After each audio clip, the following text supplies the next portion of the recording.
So మరి దసరా నవరాత్రుల్లో భాగంగా మరి ఈరోజు అమ్మవారిని మనం మరి అన్నపూర్ణాదేవిగా అయితే మనందరం కూడా కొలుచుకోవడం జరిగింది కదా.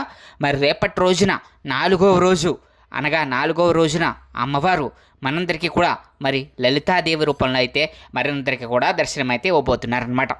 లలితాదేవి అంటేనే మరి ఆదిశక్తి, అలాగే మరి మనందరంకి కూడా కోరిన వరాలు ఇచ్చేటువంటి తల్లిగా మనందరికీ తెలుసు కదా. మీలో ఎవరైనా సరే ఫస్ట్ టైం మన ఛానల్ చూస్తున్నారా అయితే వెంటనే మా ఛానల్ సబ్స్క్రైబ్ చేసుకుని పక్కన ఉన్న బెల్ ఐకాన్ని క్లిక్ చేసేయండి. అలాగే ఈ వీడియోని లైక్ చేయండి. మీరు చేసేటువంటి చిన్న లైక్ మేము మరిన్ని వీడియోస్ చేయడానికి కారణమవుతుంది కాబట్టి లైక్ చేసి మరి ఈ వీడియోని స్కిప్ చేయకుండా చివరి వరకు చూడండి. మనందరం కూడా ఎప్పుడూ కూడా నిత్యము కూడా ఆ ప్రతి ఆడవాళ్ళందరూ కూడా ప్రతినిత్యము లలితా సహస్రనామాన్ని కూడా పారాయణ చేస్తూ ఉంటారు.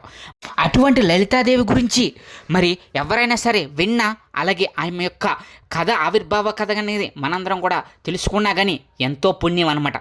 సో అసలు అమ్మవారు ఏ విధంగా ఉద్భవించింది అంటే చిదగ్నికుండంలోంచి ఉద్భవించింది.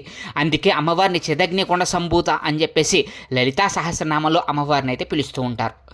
బండాసురుడు అనే రాక్షసుని సంహరించడానికి అమ్మవారు మరి దేవతా శక్తులు అందరూ కలిసి మరి ఏర్పాటు చేసినటువంటి ఆ యొక్క హవిస్సుల్లోంచి, ఆ యొక్క యజ్ఞంలోంచి, చిదగ్నిగుండంలోంచి అమ్మవారు అయితే ఉద్భవించింది. అసలు అమ్మవారి యొక్క ఉద్భవం అనేది ఏ విధంగా జరిగింది, అసలు ఈ బండాసురుడు ఎవరు అనేది ఇప్పుడు మనం తెలిసేసుకుందాం. పూర్వం సతీదేవి మరి తనను మరి అగ్నికి ఆహుతి చేసుకున్న తర్వాత పరమేశ్వరుడు మరి విరాగి అయ్యి మొత్తం అంతా కూడా తిరుగుతూ ఉండేవాడు. చాలా బాధతో, భార్య వివేకంతో బాధపడినటువంటి పరమేశ్వరుడు మరి హిమాలయాల్లో తపస్సు చేసుకుంటూ మరి బాధపడుతూ ఉండేవాడు అనమాట. మరి అటువంటి సతీదేవి మరుజన్మలో పార్వతీదేవిగా జన్మించి ఎలాగైనా సరే పరమేశ్వరుని పెళ్ళాడాలనే ఉద్దేశంతో పరమేశ్వరుడి దగ్గరికి అయితే వెళ్తుంది. మరి భార్య వివేకంతో ఉన్నటువంటి పరమేశ్వరుని చూసి తల్లి చాలా బాధపడుతుంది. ఎలాగైనా సరే పరమేశ్వరుని పెళ్లి చేసుకోవాలి దేవతలను ప్రార్థించగా మరి దేవతల రాజైన ఇంద్రుడు ఆ పనిని మరి మన్మధుడికైతే అప్పగించడం జరుగుతుందన్నమాట.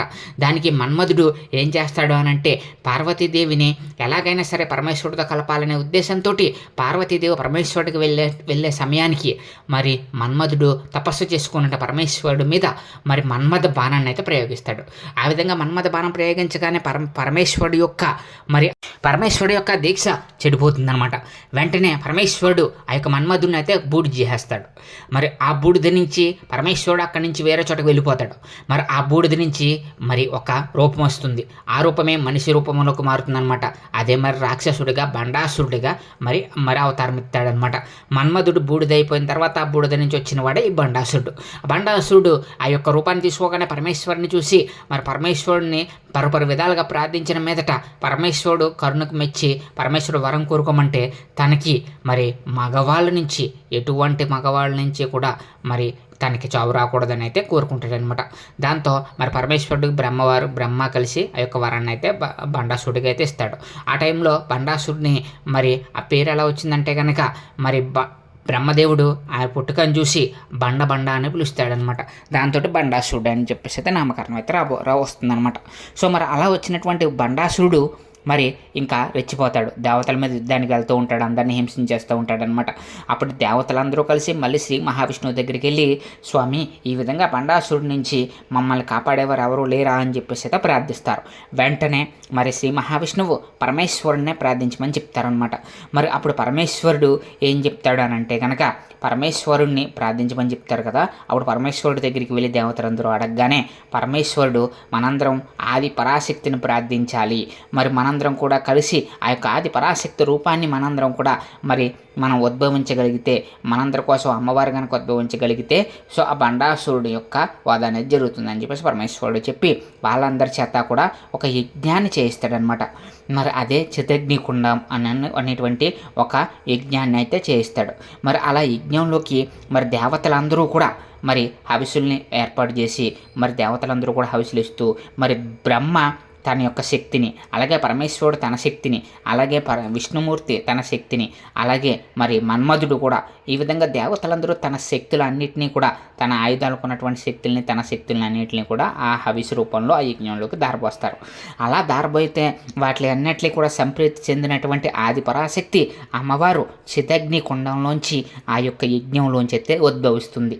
మరి త్రిచక్ర ఆకారంలో ఉన్నటువంటి రథం మీద అమ్మవారు ఆ యొక్క రథం మీద అయితే అమ్మవారు అయితే ఉద్భవించి లలితాదేవి రూపంలో ఒక చేతిలో చెరిగ్గడ పట్టుకుని ఇంకొక చేతిలోనేమో మరి కమలాన్ని పట్టుకుని అమ్మవారు ఆ యొక్క చిదగ్నిగుండం నుంచి ఉద్భవించేటువంటి అమ్మవారు శాంత స్వరూపినిగా మరి అత్యంత సుందర స్వరూపినిగా అమ్మవారు అయితే వస్తుందన్నమాట. ఆమెనే మనందరం కూడా లలితాదేవిగా ప్రార్థించబడేటువంటి ఆ యొక్క లలితాదేవి అయితే ఉద్భవిస్తుంది ఆ యొక్క చిదగ్నిగుండం నుంచి. మరి ఆ విధంగా ఉద్భవించినటువంటి అమ్మవారు తన నుంచి మరి ఆ యొక్క అమ్మవారిని పరిపరి విధాలుగా ప్రార్థించిన మీదట ఎలాగైనా సరే మరి గిరిచక్ర రథారూఢ అని అంటారు కదా, ఆ యొక్క గిరిచక్రంతో ఉద్భవించినటువంటి అమ్మవారు తన శక్తుల నుంచి మరి సైన్యాన్ని సృష్టించుకుని బండాసురుడి మీదకైతే యుద్ధానికైతే వెళ్తుందన్నమాట. మరి ఆ విధంగా బండాసురుడి యుద్ధానికి వెళ్ళినటువంటి అమ్మవారు పరిపరి విధాలుగా తన శక్తుల నుంచి మరి శ్యామలాదేవిని వారాహిదేవిని సృష్టిస్తుంది.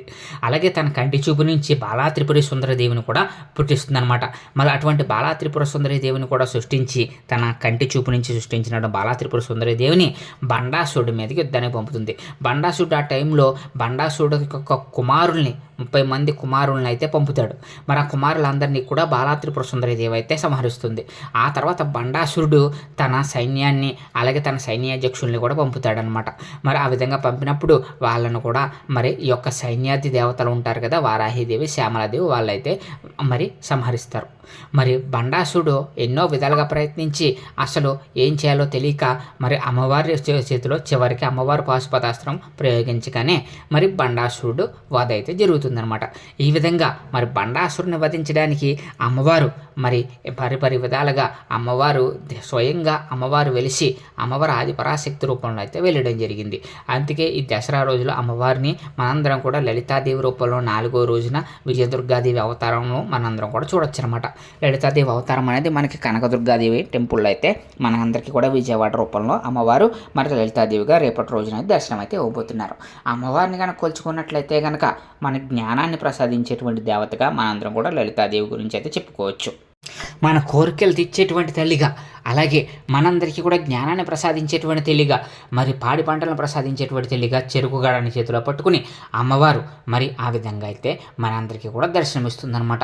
అలాగే మనందరం కూడా లలితా సహస్రనామాన్ని కనుక మరి ఈ యొక్క నవరాత్రుల్లో కనుక జపించుకున్నట్లయితే మనకి అష్టైశ్వర్యాలు కలిగి సకల సంపదలు కలుగుతాయని, అలాగే అమ్మవారి యొక్క అనుగ్రహం కూడా కలుగుతుందని చెప్పేసి అయితే పురాణాలు అయితే చెప్తూ ఉన్నాయన్నమాట.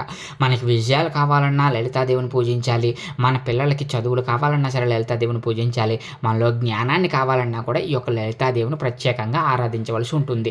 మరి అందుకే ఈ తల్లిని సకల దేవతలకు కూడా అది దేవతగా, అలాగే సకల శాస్త్రాలకు కూడా అది దేవతగా లలితాదేవిని చెప్తూ ఉంటారు.